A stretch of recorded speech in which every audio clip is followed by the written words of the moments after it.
안녕하십니까. 황태순 TV의 황태순. 김현광입니다. 네, 오늘 2019년 10월 10일 장땡의 날입니다. 10월 10일 쌍십절이라고 하죠, 중국에서. 장땡의 날인데 이 장땡의 날에 참 우울한 또 뉴스를 하나 전해드릴 수밖에 없을 것 같습니다. 뭐 그동안 뭐 사실상 뭐 다 허물어진 KBS지만은 그나마 올 5월달에 송현정 기자가 보면 문재인 대통령을 갖다가 그야말로 무차별 난타하지 않았습니까? 근데 뭐 아시겠습니다만은 송영현 기자는 그 남편이 예전 노무현 정권 때 청와대에서 근무했던 경력이 있는 굉장히 친문 사람입니다.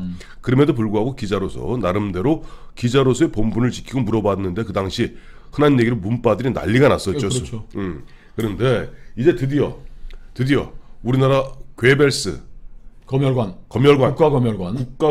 유시민이 KBS를 겁박했고 그나마 기신기신 다 떨어지는 KBS 드디어 유시민한테 무릎 꿇었습니다. 완전히 꿇어버렸죠. 완전히 꿇어서 그야말로 날 살려주십시오 하고 있습니다. 어떻게 된 겁니까? 그러니까 유시민 KBS가 네. 이제 유시민의 이제 그 택도 없는 이제 시비에 말려든 거예요. 왜 그렇습니다. 그런가 하면은 네. KBS 법조팀이 이 네. 조국 정국에서 네. 굉장히 중요한 특종들을 많이 했어요. 지난 2달 동안. 네. KBS 기자들이 다 자질이 뛰어난 친구들이 들어가서 네. 훈련 받아서 제대로 일하는 친구들 그런 거예요. 네. 괜히 뭐 정권에 따라서 뭐 적편이 뭐니 뭐 이렇게 싸우기는 하지만은 네. 거기 있는 법조팀 기자들이 네. 아주 민항 기자들이 잘한 거예요. 네. 정권 입장에 어떻습니까? 야, 공영방송인 KBS가 우리 봐줘야지. 어떻게 이럴 수 있냐고 이제 부글부글 끓고 KBS 손봐야 되겠다고 하니까 유시민 기자가 나섰어요. 유시민 알릴레오 기자. 알릴레오 기자가 이제 10일 건게 네. 그 한화투자증권 네. 그 김경록이 조국 일가의 네. 정경심에 그리고 조국 일가지 뭐 조국 일가의 재산관리였던 한화투자증권 네. 김모 씨가 네. 굉장히 그 정경심에 대해서 불리한 진술들을 많이 했잖아요. 예, 첫째, 예. 네. 그 정경심이가 그 프라이빗 에쿼티 네. 코링크의 뭐 사업에 대해서 네. WFM에 대해서 뭐 하고 네. 그 굉장한 수익이 난다는 거에 대해서 흥분하고 있었다. 네. 네. 그러니까 뭐 모르는 뭐 블라인드 펀드에 투자한 게 아니고 정경심은 다 알고 했다. 네. 그리고 결정적으로는 동양대 가서 네. PC 훔쳐내오고 네. 갈아 끼려고 그러다가 없으니까 이제 네. 그 갈아 끼워 나오고 네. 집에 가서도 컴퓨터를 뭐 3대 가까이 갖고 오고 네. 그리고 가지고 갈아 끼웠고 하는데 그때 조국이가 있으면서 뭐 아내 일 잘 도와줘 고맙다 인사까지 하고 네. 그 자기네 집 PC를 막 갈아 끼고 하는데 조국이 몰랐다는데 이렇게 되니까 네. 여기 또 정권의 전위대인 네. 김어준 방송에 나와가지고 8일날 네. 네. 요진이가 KBS가 네. 그 현대투자증권 김 씨하고 네. 인터뷰를 해놓고 지난 9월달에 그 인터뷰 해놓고 네. 보도도 하지 않고 그걸 검찰과 공유하면서 네. 공모해서 네. 하고 있다 네. 하니까 KBS가 뭐 곧바로 2시간 만에 이제 반박을 한 거죠. 예, 그래서 이제 보면 KBS는 뭐라고 그랬냐니까 우리가 보면은 검찰과 그와 같은 정보를 공유한 적이 없다. KBS는 취재원의 인터뷰 내용을 유출하지 않았다. 인터뷰 직후 김경록 씨의 주장 가운데 일부 사실관계를 분명히 할 필요가 있는 부분은 검찰 취재를 통해 확인한 적은 있으나 법조팀을 통해서 당연하죠. 김 씨 주장을 그대로 쓸 수는 없으니까 확인해봐가지고 써야지. 인터뷰 내용 일부라도 문구 그대로 문의한 적이 없고 인터뷰 내용 전체를 어떠한 형식으로도 검찰에 전달한 적이 없다. 그리고 KBS가 인터뷰를 하고도 보도하지 않았다는 유시민 씨의 주장에 대해서 인터뷰가 진행된 바로 다음 날인 9월 11일 9시 뉴스에서 두 꼭지로 보도한 바 있다. 그게 특정 보도가 되고 아프니까 네네. 유시민이 시비를 걸고 네. 이제 하니까 그 유시민이가 어제 지 방송 정권의 나팔수 알릴레오에 나와가지고 네. 내가 KBS 양승동 사장이라면 이렇게 그냥 쉽게 대응하지 않고 찬찬히 살펴볼 거다라고 협박을 한 거죠. 그거는 김어준 방송에서 어제. 그러니까. 어제 오전에 이제 김어준 그 뉴스 공작소인가요? 뉴스 공장소인가요? 거기 나와서 내가 KBS 양승동 사장이라면 김경록 씨 인터뷰 영상과 뉴스 점검해 볼 것이다 해놓고 그다음에 오후에는 자기 방송에서 알릴레오 방송에 나서 KBS CEO가 나서 즉 양승동이 나서서 빨리 공신력 위기를 정리해야 한다라고 하니까 KBS가 어떻게 했습니까? 그 지금 첫 대응은 아마 네. KBS 현장 취재 기자들이 네. 말도 안 되는 유시민이가 말도 안 되는 시비를 하니까 네. 이제 했고 네. 이제 유시민 기자가 네. 힘도 없는 놈이 어떻게 이렇게 협박을 하지? 그러니까 KBS가 딱 무릎을 꿇은 거야. 양승동이가 어제 네. 이제 보도 자료를 내면서 네. 외부 인사들이 포함된 진상조사위원회를 구성하고 네. 그 검찰 지금 팀, 네. 검찰 법조팀을 업무 배제하고 새로 뭐 특별 뭐 취재팀을 구성하겠다 이렇게 한 거니까 네. 이게 그 유시민의 협박에 단 하루 만에 무릎을 꿇은 거예요. 단 반나절 만입니다. 자, 외부 인사가 개입이 돼가지고서 기자의 가장 중요한 게 뭡니까? 취재원보. 그런데 예. 지금 검찰 조사를 검찰 출입 기자들이 네. 어느 기자하고 이게 다 검찰이 피의 사실 공포로도 안 하게 돼 있지만은 네. 그래도 검찰 출입 기자들은 아는 검사들 통해서 네네. 검찰 지휘부 통해서 조금 취재를 하는 거예요. 미국도 마찬가지고 우리도 그렇죠. 마찬가지고 자유주의 국가에서는 다 하는 겁니다. 우리 김영환 시장 얘기했잖아요. 미국의 대법원 뉴욕 타임스 기자나 워싱턴 포스트 기자가 취재했을 경우 심지어는 종신 대법관도 그러면 응한다는 거 말씀해 주지 않습니까? 예. 중요한 재판에 대해서는 네네. 경과 같은 것도 얘기 네네. 좀 해주고 국민이 알 권리니까. 네. 그런데 지금 외부 인사가 들어가가지고서 그 KBS 법조팀들 불러가지고 너 검사 누구하고 며칠 날 언제 통화했냐 하면은 이게 국정원 메인 서브 뒤지는 거 똑같은 거예요. 그러면 이제 앞으로는 어떤 사람이 KBS하고 인터뷰를 하고 KBS의 공무원들 중에 얘기를 해주고 기사 방향이 틀렸으면 그쪽은 아니다 이렇게 얘기하고 서로 이제 커뮤니케이션을 하는 건데 그 외부 인사가 포함된 조사위원회를 구성한다라는 건 그 국정원 메인 서브 공개하는 거 똑같은 거예요. 이제 KBS는 이게 검열이죠. 검열이죠. 이게 검열이죠. 검열일 제가 찬찬히 한번 KBS 보도자료 읽어드릴 테니까 그 기자생활 20년, 25년의 그 바탕으로 좀 설명을 해주세요. KBS는 이제 뭐라고 보도자료를 냈냐 하니까 앞에 말씀드렸던 것은 원래 처음에 나왔던 거고 제가 이게 이제 그럼에도 불구하고 막 유시민이가 김호준이 방송 나와서 협박을 하고 양승동 똑바로 하라. 양승동 이 새끼 너 죽인다라고 협박하니까 이날 저녁에 배포한 보도자를 통해서 이 코트입니다. 외부 인사를 포함한 조사위원회를 구성해 최근 의혹이 제기된 조 장관 및 검찰 관련 취재 보도 과정에 대한 조사를 집행하겠다. KBS 시청자위원과 언론학자 등 중립적인 외부 인사들이 참여해 관련 내용에 대해 충실히 조사한 뒤 최대한 빠른 시일 내에 그 결과를 공개하겠다. 무슨 말이에요? KBS가 네. 언론이길 포기한 거죠 이제. 네.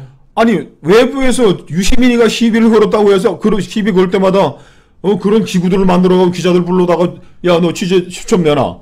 그때 너 김경록이라는 하나투자증권 그 사람하고 인터뷰한 내용을 어느 검사한테 취재했어. 그 검사 내놔. 어떻게 확인해줬어? 하면은 이젠 KBS는 언론기관이 포기한 거예요. 그리고 네. 검찰팀이라는 것도 검찰 출입기자라는 것도 그 사회부 중에 가장 오래 출입하는 데가 검찰이에요. 그렇습니까? 인맥이 형성돼야지 뭐 얘기를 해주지.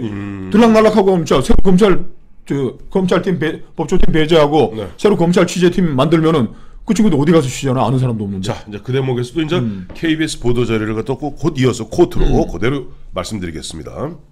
이게 보면 대한민국 공영방송이라는 KBS가 그동안 문재인 정권 2년 5개월 동안 철저하게 난도질당하고 양승동 사장 체제에서 또 제2 그 노조에서 그야말로 완전히 어영방송 납골방송 만들지 않았습니까?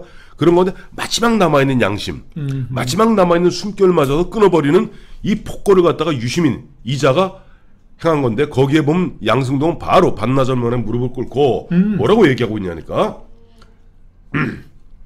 진상조사가 진행된 동안 조 장관 및 검찰 관련 보도를 위한 특별 취재팀을 구성해 관련 취재 및 보도를 담당하도록 하겠다. 특별 취재팀은 종합뉴스룸 국장 직속으로 이게 이제 제가 말씀드린 종합뉴스룸 국장이 바로 그 이른바 4인방 중에 넘버 2입니다. 그놈이. 그 친구가 사실상 그 제2 노조에 KBS 말아먹고 있는 그 4인방 양승도보다 세다는 그 4인방 중 넘버 2예요. 통합뉴스룸 국장 직속으로 법조, 정치, 경제, 탐사 등 분야별 담당 기자를 망라하여 구성해 참 여기서 구역질이 나오는데 국민의 알 권리와 진실에 기반한 취재와 보도를 계속하겠다. 자, 법조팀 하는데 정치가 왜 들어가죠? 경제가 왜 들어가죠? 그러니까 탐사가 왜 들어가죠? 법조 출입 기자들은 오랜 출입 경험이 있어서 인맥이 있어야 되는 것이고 네. 또 그리고 이게 특종이라는 건 모든 것이 다 끝나는 시점에서 새로운 걸 발굴하는 게 특종 아닙니까? 그렇죠. 지금 3개월, 4개월 이상 쭉 지금 이 사건도 추적해온 그 팀 빼버리고 네. 특별조사팀을 만든다는 건 이 조국 사태에 대한 그 검찰 내부의 움직임, 뭐 법무부의 움직임에 대해서 취재 안 하겠다고 선언한 거예요. 언론기관이 포기하고 네. 이제 조국에 대한 비판적인 기사는 절대 안 내보내겠습니다 하고 서약을 한 거야. 아, 항복선언 무조건 항복선언. 무조건 항복선언문을 내보낸 거죠. 그나마 조금 남아있던 제가 말씀드렸습니다만 KBS는 노조가 3개입니다. 공영 노조 이게 가장 양심적인 노조고 지금 보면 이른바 민노총 산하의 그 언론 노조 그게 뭐 제2 언론 노조입니다. 그리고 이제 제1 언론 노조인데 이 제2 언론 노조가 사실상 KBS 전체를 장악하는데 그 와중에도 조금씩 숨통이 튀었던 이런 틈새가 있었던 거예요. 그 틈새를 갖다가 이번에 조국 사태를 갖다 기화로 유시민을 앞세워서 완전히 그 틈새마저도 완전히 메우고 완벽한 자기의 주구로 만들겠다는 거죠. 그러면 자 만약 이렇게 유시민이가 이제 알릴로에서 네. KBS 경제 탐사 보도, 네. 경제 뉴스가 네. 이게 완전히 저 적폐적인 시각에서 바라보고 있다. 경제는 올바른 길을 가고 있고 잘 되고 지표들은 잘 돼가고 있는데 어디서 이런 터무니없는 걸 하는지 양승동 잘 살펴봐라. 그러면 양승동이 또 나올 거 아니에요. 외부 조사위원들 구성해서 네. 뭐뭐 하고 네, 앞으로는 경제 적폐 취재를 오래 한 기자들은 다 배제하고 통합뉴스는 통합뉴스 국장 밑에 정치부, 탐사부, 문화부 갖고 경제를 갖다가 취재하겠다 이렇게 나오겠죠. 유시민이가 또 가증스러운 게 네. 자기가 이제 시비를 거는 게 하나투자증권 그 김모 씨를 네, 김경록 이제 나왔습니다. 그걸 KBS가 인터뷰를 했는데 그러면서 내가 인터뷰를 했더니 네. 김경록이는 그 저 뭐냐 증거인멸 한 적이 없다라고 얘기를 하고 있다. 정경심과 자기는. 네.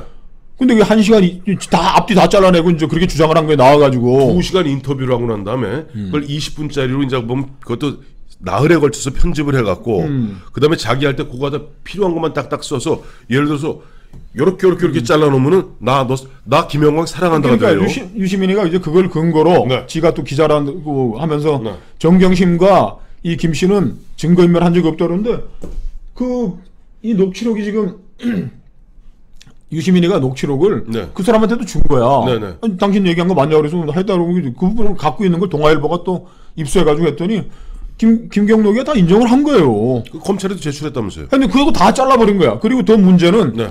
검찰에 갔더니 네. 우리가 증거인멸한 건 맞습니다. 우리가 한 게 맞습니다. 정경심이 얘기했더니 유시민이 그것도 잘라.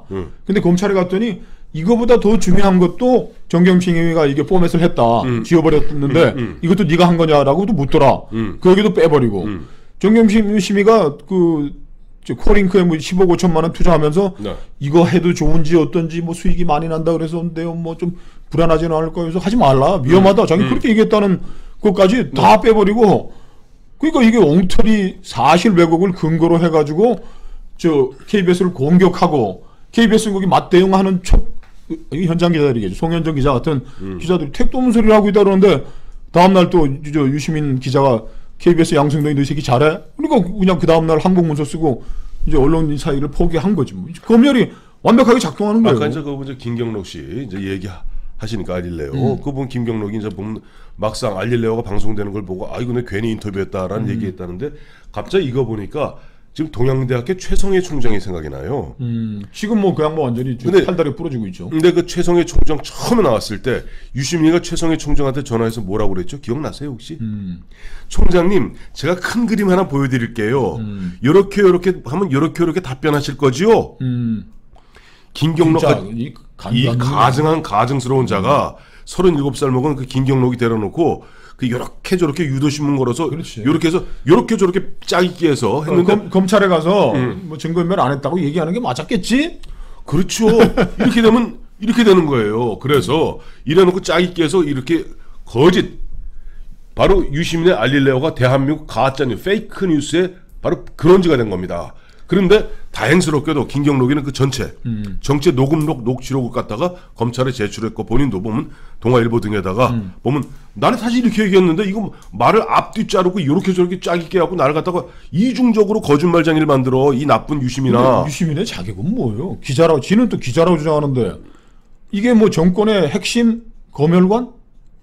제가 보니까 홍보상? 아니 뭔가 보면 유시민이도 처음에 잘 생각해 보세요. 처음에 안 나왔잖아요. 안 나와. 자기도 보면 최소한 벼룩도 낯짝이 있지. 그렇죠. 그 낯짝이- 거짓말을 이렇게 거짓 허위를 처음에 이렇게 하다가 주장을 해야 되는 근데 이유는. 공지영이가 나와서 뭐 입에 거품 물고 떠들고 하니까 뭔가 유시민한테 낌새를 친 거야. 아 어둠에 오더가 떨어졌구나. 어둠의 원탁에 의해서 오더가 떨어졌구나. 자 어둠의 원탁에 대해서는 저희가 오후에 노재봉 전 국무총리가 최근에 월간조선과 인터뷰한 내용 중에 보면 그 어둠의 원탁회의의 정체를 상당 부분 전 국무총리 노재봉 교수가 밝혔습니다. 그건 또 보도해드리도록 하겠습니다.